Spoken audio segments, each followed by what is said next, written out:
ঘটনাটি ঘটেছে পূর্বাঞ্চলের বিখ্যাত শাকিলার পিঠাঘরের সামনে।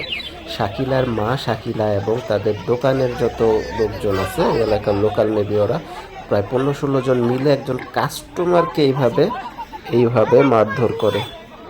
লোকটারে মারতে মারতে রাস্তার ওই পার পর্যন্ত নিয়ে যায়। লোকটার মাথা টাথা সব ফাটায় ফেলে, মোটামুটি ভালোই রক্তাক্ত করছে।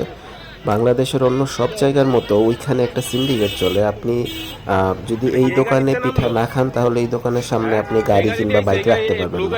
ঘটনাটা আসলে ওইভাবেই ঘটছে। ওনারা এখানে গাড়ি আইনা রাখে, তো ওনারা এখানে পিঠা খাবে না মেবি।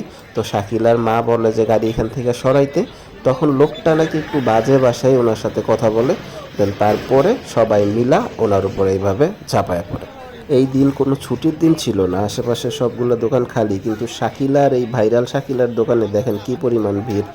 মানুষ আসলে কি যে একটা মেন্টালিটি নিয়ে চলাফেরা করে আল্লাহই জানে। একটা কিছু ভাইরাল হলে সেটা ভালো হোক আর খারাপ হোক, এই বাজ বিচার আর করে না, মানুষ এখানে ঝাঁপায়া পড়ে। আল্লাহ এদেরকে একটু মানে সৎ বুদ্ধি দেখ। এরা শুধু মাইরাই ক্ষান্ত হয় নাই, গাড়ির নাম্বার উঠায় রাখবে, আরো কারে কারে ফোন দিচ্ছে, মানে অনেক কিছু ফিরা ফেলবে আর কি। এই ভাই কি মাতাল মট্টত খাইছে? সামনে যে কথা বলতেছে মানে এমন নোংরা নোংরা ভাষা কি মহিলা মানুষের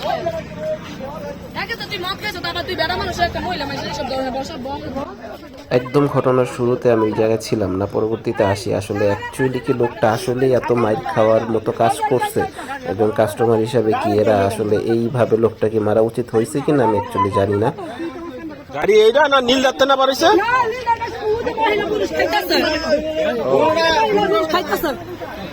এইটাতে পারিছে না একা ছিল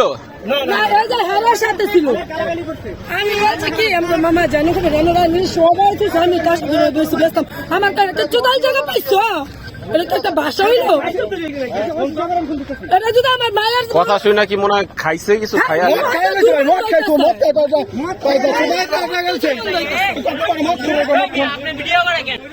ভিডিও ক্যান করে এর জন্য আমাকেও ধমকের সুরে কথা বলে এরা। আসলে ওই জায়গার লোক